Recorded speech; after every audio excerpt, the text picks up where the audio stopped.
नमस्कार दोस्तों, स्वागत है आप सभी का कॉम्पिटिटिव जीके चैनल में। आज 19 अगस्त है। आइए शुरू करते हैं आज के 10 सर्वाधिक महत्वपूर्ण करेंट अफेयर्स का सिलसिला।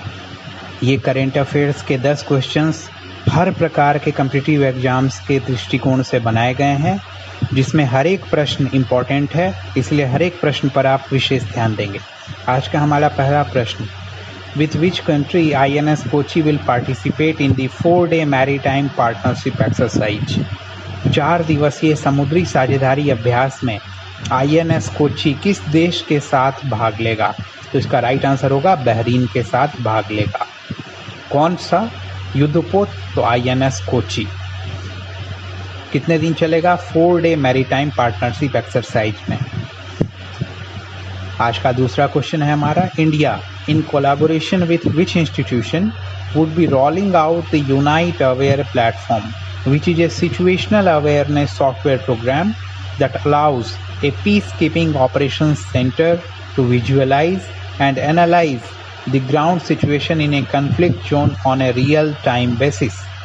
भारत किस संस्थान के सहयोग से यूनाइट अवेयर प्लेटफॉर्म शुरू करेगा, जो एक स्थितिजन्य जागरूकता सॉफ्टवेयर प्रोग्राम है जो शांति स्थापना संचालन केंद्र को वास्तविक समय के आधार पर संघर्ष क्षेत्र में जमनी स्थिति की कल्पना और विश्लेषण करने की अनुमति प्रदान करता है।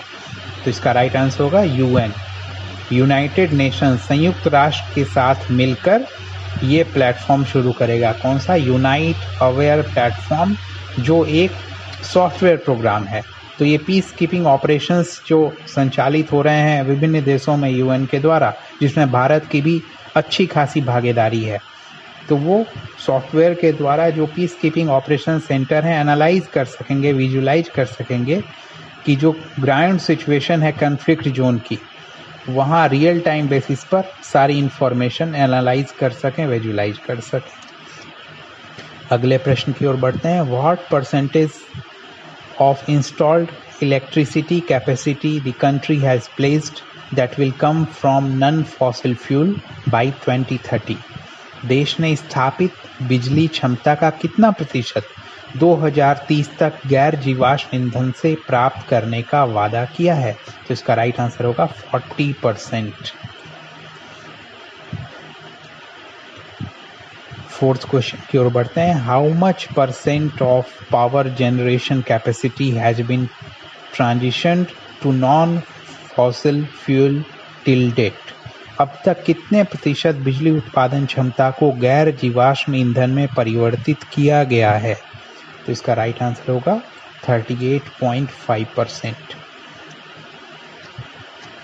आज का पांचवा प्रश्न है, in last 7 years how much growth India has recorded in grant of patents? पिछले 7 वर्षों में भारत ने पेटेंट प्रदान करने में कितनी वृद्धि दर्ज की है? तो 572% की वृद्धि दर्ज की है। ये फिगर हमें याद होने चाहिए, ये बहुत इम्पोर्टेंट हो जाता है। पेटेंट में प्रदान करने में भारत ने बहुत वृद्धि दर्ज की है, 572% पिछले 7 वर्षों में। छठा प्रश्न, who has created a composite financial inclusion index FI index to capture the extent of financial inclusion across the country?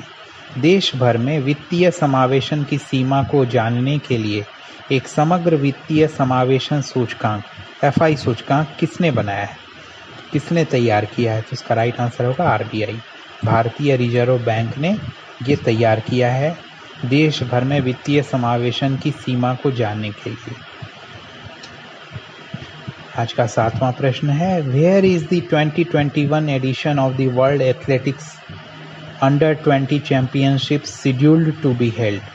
विश्व एथलेटिक्स अंडर 20 चैंपियनशिप का 2021 संस्करण कहाँ आयोजित होने वाला है? तो इसका राइट आंसर होगा नैरोबी, केन्या में आज शुरू हो गया है। आज का 8वां प्रश्न है, which state government has extended it's sponsorship of Indian national hockey teams by another 10 years? किस राज्य सरकार ने भारतीय राष्ट्रीय हॉकी टीमों के प्रायोजन को और 10 वर्षों के लिए बढ़ा दिया है? तो उड़ीसा सरकार ने। इससे पहले भी उड़ीसा सरकार ही भारतीय राष्ट्रीय हॉकी टीमों का प्रायोजन स्पॉन्सरशिप कर रही थी। अगले 10 वर्षों के लिए इसे फिर से बढ़ा दिया गया। तो ये किसने निर्णय लिया? तो उड़ीसा के जो मुख्यमंत्री हैं नवीन पटनायक, उन्होंने ये निर्णय लिया है, जिनकी खुद हॉकी में काफ़ी दिलचस्पी है। 9वां प्रश्न, who declared himself as the new caretaker president of Afghanistan? किसने खुद को अफगानिस्तान का नया कार्यवाहक राष्ट्रपति घोषित किया? तो इसका राइट आंसर होगा अमरुल्लाह सालेह। गलत है, अमरुल्लाह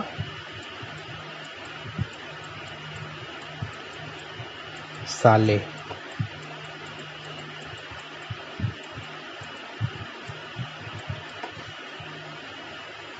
तो जैसा कि आप सभी को पता है, अशरफ गनी जो अफगानिस्तान के प्रेसिडेंट थे, तालिबान जब आगे काबुल की तरफ बढ़ रहा था, इन्होंने देश छोड़ दिया और अभी वर्तमान समाचार के अनुसार यूएई ने इन्हें शरण दी है। तो तालिबान खुद को इस देश का, तालिबान के जो मुखिया थे वो राष्ट्रपति घोषित कर रहे थे। ऐसे में अमरुल्लाह सालेह जो उपराष्ट्रपति रहे अफगानिस्तान के, वो सामने आए और उन्होंने कहा कि मैं कार्यवाहक राष्ट्रपति रहूँगा। आज का अंतिम 10वां प्रश्न, famous Japanese Maki Kaji who recently died had been known as godfather of which game? प्रसिद्ध जापानी माकी काजी जिनका हाल ही में निधन हो गया, किस खेल के गॉड फादर के रूप में जाने जाते थे? तो इसका राइट आंसर होगा सुडोकू। इन्हें गॉड फादर ऑफ सुडोकू भी कहा जाता था, माकी काजी को। तो ये इम्पोर्टेंट है। तो आज के 10 महत्वपूर्ण प्रश्न थे, आप सभी इन्हें ध्यान से देखेंगे, कंठाग्र कर लेंगे। और आज का हमारा मोटिवेशन है, the biggest enemy of success is fear of failure, so when fear knocks at your door, send courage to open the door and success will wait for you. सफलता का सबसे बड़ा दुश्मन है असफलता का डर। तो जब डर आपके दरवाजे पर दस्तक दे तो साहस को दरवाज़ा खोलने के लिए भेजें और सफलता आपका इंतज़ार करेगी।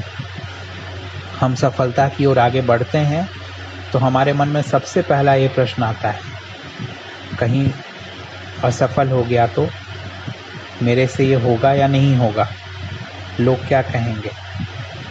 तो बहुत सारे मन में प्रश्न आने लगते हैं, दुविधा उत्पन्न होने लगती है। उसमें सबसे बड़ी दुविधा जो होती है वो असफलता का डर ही होता है।